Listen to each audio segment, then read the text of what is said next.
दोस्तों मैं हूं प्रभात और मैं आपके लिए लेकर के आया हूं एक्सेल के कुछ ऐसे शॉर्टकट कीज जो आपके बहुत ही काम आने वाले हैं। अगर आप एक्सेल के बिगिनर यूजर हैं या फिर एडवांस यूजर हैं, इन दोनों के लिए मैं शॉर्टकट कीज लेकर के आया हूं और इन सारे शॉर्टकट कीज का यूज करके आप अपने टाइम को काफी ज्यादा बचा सकते हैं। चलिए दोस्तों, तो स्टार्ट करते हैं आज का टॉपिक।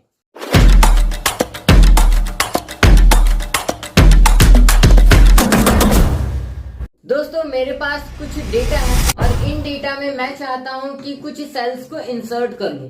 फॉर एग्जांपल मेरे पास ये रहा मोहन कुमार का डेटा। मैं चाहता हूं कि मोहन का जस्ट नीचे एक रॉ इंसर्ट हो जाए। तो मोहन के नीचे रॉ को इंसर्ट करने के लिए दोस्तों हमें सोहन को सेलेक्ट करना पड़ेगा, क्योंकि दोस्तों अगर हम रॉ को इंसर्ट करते हैं तो इसके जस्ट ऊपर इंसर्ट होता है, नीचे इंसर्ट नहीं होता है। तो मैं चाहता हूं इसके जस्ट नीचे एक रॉ इंसर्ट करना है, इसलिए 3 को सेलेक्ट करूंगा, यानी कि सोहन कुमार के डेटा को सेलेक्ट करूंगा। और कहां पे सेलेक्ट कर रहा हूं ये देखना जरूरी है दोस्तों अगर मैं माउस पॉइंटर को राइट साइड में लाता हूं तो प्लस का आइकन बन रहा है। अगर मैं 3 के पास लेकर के जाता हूं तो एरो का आइकन बनता है। तो एरो का आइकन बनने देना है, देन क्लिक करना है। क्लिक करते ही ये हमारा पूरा रॉ सेलेक्ट हो जाता है। देन कीबोर्ड से आपको कंट्रोल शिफ्ट और प्लस के साइन को प्रेस करना है। देखिए दोस्तों, जैसे इसके ऊपर हमारा एक रॉ इंसर्ट हो गया। उसी तरीके से आप चाहते हैं सोहन के नीचे एक और रॉ इंसर्ट हो तो 5 को सेलेक्ट करेंगे। 5 को सेलेक्ट करने के बाद कंट्रोल शिफ्ट और प्लस के साइन को प्रेस करेंगे। इस तरीके से इंसर्ट कर सकते हैं। ये तो सीखा आपने दोस्तों कि किस तरीके से रॉ को इंसर्ट कर सकते हैं। अगर आप कॉलम इंसर्ट करना चाहते हैं, फॉर एग्जाम्पल ये रहा मेरे पास टोटल मार्क्स का डेटा। आप चाहते हैं मिनिमम फाइंड करना। मिनिमम फाइंड करने के लिए दोस्तों इसके बगल में एक और कॉलम इंसर्ट करना पड़ेगा। तो आपको सेलेक्ट करना है और जे पे क्लिक करना है। क्लिक करने के बाद कंट्रोल शिफ्ट प्लस के साइन को प्रेस करेंगे तो इस तरीके से हमारा कॉलम इंसर्ट हो जाएगा। उम्मीद है दोस्तों आपको समझ आया होगा कि किस तरीके से रॉ और कॉलम को इंसर्ट कर सकते हैं। दोस्तों अब मैं बताने वाला हूं कि आप रॉ एंड कॉलम को डिलीट कैसे कर सकते हैं। जैसे कि दोस्तों आपने यहाँ पे अभी एक रॉ इंसर्ट किया और आप चाहते हैं कि इसी रॉ को डिलीट कर दें। इसके लिए आपको फिर से 3 को सेलेक्ट करना है दोस्तों। सेलेक्ट करने के बाद कंट्रोल को प्रेस करना है, देन माइनस के साइन को प्रेस करना है। इस तरीके से डिलीट हो जाएगा। 4 के रो को अगर डिलीट करना चाहते हैं तो 4 को सेलेक्ट करेंगे, देन कंट्रोल माइनस, ये डिलीट हो गया। उसी तरीके से दोस्तों अगर आप कॉलम को डिलीट करना चाहते हैं तो जे को सेलेक्ट करेंगे। जे को सेलेक्ट करने के बाद देखिए दोस्तों इस तरीके से अगर आप सेलेक्ट करेंगे तो काम नहीं होगा और बहुत सारा स्टूडेंट ऐसी ही गलती करता है। मैं बताता हूँ, ऊपर से सेलेक्ट करने के लिए बहुत सारे स्टूडेंट नीचे से ही सेलेक्ट कर लेते हैं और बोलेंगे सर ये तो हो ही नहीं रहा है। दोस्तों तो ऊपर सेलेक्ट करना है, ऊपर जे के पास, देन कंट्रोल और माइनस को प्रेस कर दिया। तो इस तरीके से आप अपने रॉ एंड कॉलम्स को डिलीट भी कर सकते हैं दोस्तों। चलिए नेक्स्ट वाले शॉर्टकट की इसकी ओर चलते हैं। दोस्तों अगर आप अपने डेटा में बॉर्डर अप्लाई करना चाहते हैं, जैसे कि देखिए दोस्तों मेरे पास फिर से वही डेटा है, लेकिन यहाँ पे एक कंडीशन है कि दोस्तों यहाँ पे बॉर्डर अप्लाई नहीं है। आप चाहते हैं इन सारे में बॉर्डर अप्लाई करना, तो पहले सबसे फर्स्ट वाले सेल में आएंगे, यानी कि रोल नंबर के पास, देन कंट्रोल ए को प्रेस कर देंगे। इससे पूरा डेटा सेलेक्ट हो जाएगा दोस्तों। उसके बाद कीबोर्ड से प्रेस करना है अल्ट एच को प्रेस करेंगे दोस्तों, ऊपर में सारा हाईलाइट हो जाएगा। बॉर्डर अप्लाई करना चाहते हैं दोस्तों तो बी और ए प्रेस करेंगे। बी से बॉर्डर और ए से ऑल, यानी कि ऑल बॉर्डर यहाँ पे अप्लाई हो जाएगा। क्या है दोस्तों शॉर्टकट की, मैं फिर से यहाँ पे रिपीट करना चाहूंगा। अल्ट एच को प्रेस करना है, देन बी ए। इस तरीके से आप शॉर्टकट की की मदद से आप बॉर्डर को अप्लाई कर सकते हैं। दोस्तों अगर आप अपने टेबल में डिजाइन अप्लाई करना चाहते हैं, यानी कि टेबल डिजाइन अप्लाई करना चाहते हैं दोस्तों, तो इसके लिए आपको सिंपली फिर से पूरे डेटा को सेलेक्ट करना है। इसके लिए मैं कंट्रोल ए को प्रेस करूंगा, पूरा डेटा सेलेक्ट हो जाएगा। देन कंट्रोल टी प्रेस करना है दोस्तों। कंट्रोल टी प्रेस करेंगे, इससे एक डायलॉग बॉक्स आएगा और ओके पे क्लिक कर देना है। ये देखिए दोस्तों मेरे पास इस टाइप का कुछ डेटा डिजाइन हो गया है। अगर आप चाहते हैं दोस्तों कि थोड़ा अलग से इसे डिजाइन किया जाए तो ड्रॉप डाउन पे क्लिक कीजिए और यहाँ से जो कलर यहाँ से अप्लाई करना चाहते हैं कलर कर लीजिए। तो इस तरीके से आप अपने टेबल को भी डिजाइन कर सकते हैं।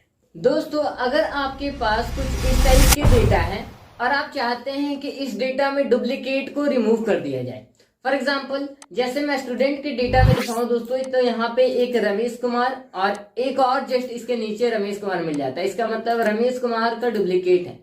मैं चाहता हूँ रमेश कुमार के डुप्लीकेट को रिमूव कर देना, तो इसे शॉर्टकट की से कर सकते हैं दोस्तों। इसके लिए क्या करना है दोस्तों, सबसे पहले कंट्रोल ए से पूरे डेटा को सेलेक्ट कर लेना है।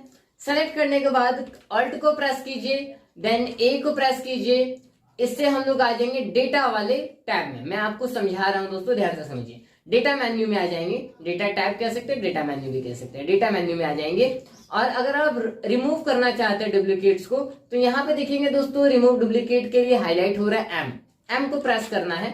और अब जिसे रिमूव करना चाहते हैं दोस्तों, यहाँ से पहले सारे को चेकआउट करेंगे, उसके बाद बस सेलेक्ट कर लेना है दोस्तों स्टूडेंट नेम के डेटा को। स्टूडेंट नेम के डेटा को यहाँ से सेलेक्ट करना है, देन ओके पे क्लिक कर देंगे। यहाँ पे देखेंगे दोस्तों 1 duplicate values and remove 8 unique values remain, यानी कि एक डुप्लीकेट को रिमूव किया गया है और 8 यूनिक वैल्यूज हैं जो कि हमें प्रेजेंट होकर के दिखा रहे हैं। जैसे मैं यहाँ पे लिखा हूं तो रमेश कुमार के नाम से यहाँ पे डेटा था वो रिमूव हो चुका है। तो इसे आप शॉर्टकट की से कर सकते हैं दोस्तों। मैंने इसे फास्ट करके नहीं बताया क्योंकि मैं आपको समझा रहा था। तो उम्मीद है कि दोस्तों आप शॉर्टकट कीज कैसे अप्लाई किया जाता है सारे में ये भी सीख गए होंगे, और रिमूव कैसे किया जाता है डुप्लीकेट्स को ये भी सीख गए होंगे। मैं एक और यहाँ पे शॉर्टकट की बताना चाहूंगा दोस्तों। जैसे कि मान लीजिए मैंने एक ही सेल में 5 नेम लिख दिया, फॉर एग्जाम्पल प्रेम, रमेश, सुरेश, तनु, राम, ये मैंने लिखा। और मैं चाहता हूं कि ये जो फर्स्ट सेल का जो डेटा है ये ऑटोमेटिक अलग अलग कॉलम में शिफ्ट हो जाए, यानी कि प्रेम एक कॉलम में होना चाहिए, रमेश दूसरे वाले कॉलम में होना चाहिए। तो इसके लिए क्या करना है दोस्तों, पहले सेल को सेलेक्ट कर लेना है, देन प्रेस करना है ऑल्ट को जैसे प्रेस करेंगे तो ये ऊपर वाला हाईलाइट हो जाएगा। हमें चलना है डेटा मेन्यू में। डेटा मेन्यू के लिए हाईलाइट हो रहा है ए करेक्टेड, ए को प्रेस करेंगे। ए को प्रेस करने के बाद दोस्तों हम चाहते हैं कि पूरा का पूरा टेक्स्ट कॉलम में डिवाइड हो जाए, तो इसके लिए टेक्स्ट टू कॉलम का ऑप्शन को अप्लाई करेंगे। तो टेक्स्ट टू कॉलम के लिए देखेंगे दोस्तों यहाँ पे ई टाइप है, यानी कि ई हमें यहाँ पे टाइप करना पड़ेगा। उसके बाद कुछ नहीं दोस्तों, नेक्स्ट नेक्स्ट नेक्स्ट कीजिए, एंटर कीजिए। ये देखिए हमारा प्रेम कुमार का अलग कॉलम में है, रमेश का अलग, सुरेश का अलग, तनु का अलग, राम का अलग। तो कुछ इस तरीके से एक सेल के डेटा को आप अलग अलग कॉलम्स में अप्लाई कर सकते हैं शॉर्टकट कीज की मदद से। चलिए दोस्तों आगे आप इसके डेटा में आते हैं। दोस्तों अगर आप चाहते हैं कि इस डेटा में किसी भी एक रॉ को हाइड करना दोस्तों, तो पहले उस रॉ को सेलेक्ट करना होगा। मैं फिर से बताता हूं दोस्तों, कुछ इस तरीके से रॉ को नहीं सेलेक्ट करना है, पूरे इंटायर रॉ को सेलेक्ट करना चाहते हैं दोस्तों तो 2 के पास आके क्लिक कीजिए, इंटायर रो सेलेक्ट हो जाएगा। अब इसे अगर आप हाइड करना चाहते हैं दोस्तों तो कंट्रोल और 9 को प्रेस करेंगे, कंट्रोल और 9। देखिए ऊपर वाला जो हमारा मोहन कुमार का जो डेटा था वो हाइड हो चुका है। अगर आप इसे शो करना चाहते हैं दोस्तों तो इसके लिए कंट्रोल शिफ्ट और 9 को प्रेस करेंगे, तो ये देखिए दोस्तों हमारा डेटा शो होने लगा। फिर से बता देता हूं, कंट्रोल 9 को प्रेस करेंगे, डेटा हाइड हो जाएगा। शो करने के लिए कंट्रोल शिफ्ट 9, कुछ नहीं है दोस्तों, कंट्रोल को प्रेस करेंगे तो हाइड होगा, यानी कि कंट्रोल 9 को प्रेस करेंगे हाइड होगा। कंट्रोल के साथ शिफ्ट को प्रेस करते हैं तो यह अनहाइड हो जाता है। समझ में आ गया दोस्तों, इस तरीके से आप अपने डेटा को हाइड कर सकते हैं और अनहाइड कर सकते हैं।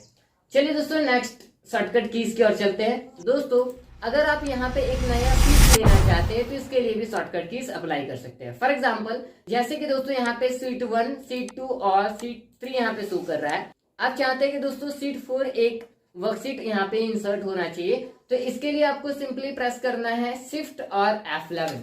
शिफ्ट और F11 प्रेस करेंगे दोस्तों, देखिए शीट 3 के जस्ट पहले यहाँ पे शीट 4 आ गया है, मतलब कि एक नया वर्कशीट यहाँ पे इंसर्ट हो चुका है। दोस्तों अगर आपके पास इस टाइप की कुछ ब्लैंक रो डेटा है और आप चाहते हैं इस ब्लैंक रो के डेटा में से ब्लैंक सेल्स को रिमूव करना, तो इसके लिए सिंपली सबसे फर्स्ट वाले सेल में आना है, देन कंट्रोल ए को प्रेस करना है।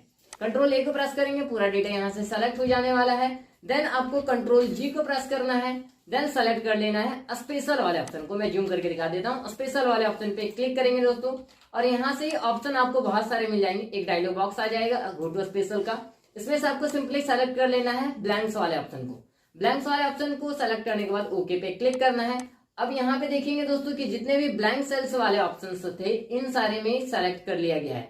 सेल्स को सेलेक्ट करने के बाद कंट्रोल और माइनस को प्रेस कर हो जाएगा, यानी कि जितना भी यहाँ पे ब्लैंक सेल्स वाला था वो सारा का सारा यहाँ से डिलीट हो जाने वाला है। तो कुछ इस तरीके से आप ब्लैंक सेल्स को रिमूव कर सकते हैं। तो मान लीजिए कि आपके पास कुछ इस टाइप के डेटा है और आप इस डेटा को यानी कि नेम्स को आप कन्वर्ट करना चाहते हैं अपर केस में। ये सारा का सारा अभी लोअर केस में लिखा है, आप इन सारे को आप अपर केस में करना चाहते हैं। दोस्तों मुझे इसमें बताना है क्या फील्ड हैंडल को आप शॉर्टकट की से कैसे कर सकते हैं। सबसे पहले इक्वल टू का साइन टाइप करना है दोस्तों, देन टाइप कर लेना है अपर टाइप करने के बाद ब्रैकेट स्टार्ट करना है, देन मोहन कुमार को सेलेक्ट करना है, ब्रैकेट को क्लोज कर देना है। अब इसे शॉर्टकट की मदद से करने के लिए दोस्तों मैं आपको 2 तरीका यहाँ पे बताने वाला। सबसे पहले आपने जहाँ पे रिजल्ट फाइंड किया है उसके सेल पॉइंटर पे आइए सेल पॉइंटर पे आने के बाद आपको डबल क्लिक करना है, इससे पूरा डेटा फिल हो जाएगा। ये तो फर्स्ट स्टेप हो गया दोस्तों।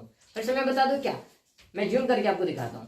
पहले आपको सेल पॉइंटर के पास आना है। देखिए इधर साइड में लेकर के आ रहा हूँ, थोड़ा सा यहाँ पे मोटा दिखाई दे रहा है। अब जैसे मैं इस सेल पॉइंटर को इस पॉइंट के पास लाता हूँ तो ये देखिए थोड़ा सा ठीक हो जाता है। इसके बाद इस पर डबल क्लिक करना है दोस्तों, ये पूरा डेटा हमारा फिल हो जाता है कुछ इस तरीके से। समझ में आया दोस्तों? दूसरा तरीका मैं बताने वाला हूँ, इसे कैसे आप कर सकते हैं।